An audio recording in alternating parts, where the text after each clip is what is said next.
കൊല്ലത്ത് ധ്യാനം കൂടാനെത്തിയ പെൺകുട്ടിയെ പീഡിപ്പിച്ച പുരോഹിതൻ അറസ്റ്റിൽ. ഫാദർ ഡെന്നിസ് പ്രവീണാണ് അറസ്റ്റിലായത്. സൂര്യഗായത്രി കൊല്ലത്ത് നിന്ന് ചേരുന്നുണ്ട്. സൂര്യ, എന്താണ് വാർത്തയുടെ വിശദാംശങ്ങൾ?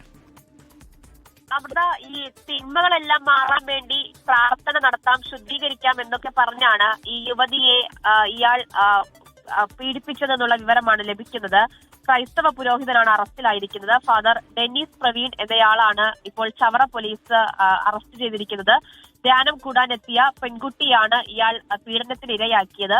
അത് 2022 മുതൽ 23 വരെ നിരന്തരമായിട്ട് പല സ്ഥലങ്ങളിലായിട്ട് കൊണ്ടുപോയി ഈ യുവതിയെ ഇയാൾ ഉപദ്രവിക്കുകയായിരുന്നു, പീഡിപ്പിക്കുകയായിരുന്നു എന്നുള്ള വിവരമാണ് ലഭിക്കുന്നത്. പ്രതി പരിമണം കാർമൽ ഭവൻ ആശ്രമത്തിൽ അച്ഛനായി പ്രവർത്തിച്ചു വരികയായിരുന്നു. പിന്നീട് പുളിക്കുടിയിലെ ധ്യാന കേന്ദ്രത്തിലേക്ക് മാറി. 2 സ്ഥലങ്ങളിൽ വെച്ചും ഈ കാലയളവിൽ പെൺകുട്ടിയെ ഇയാൾ പീഡിപ്പിച്ചിരുന്നു എന്നുള്ളതാണ് വിവരം. എന്തായാലും ഇപ്പോൾ ചവറ പോലീസ് പ്രതി അറസ്റ്റ് ചെയ്തിട്ടുണ്ട്. സൂര്യഗായത്രിയാണ് വിവരങ്ങൾ നൽകിയത്.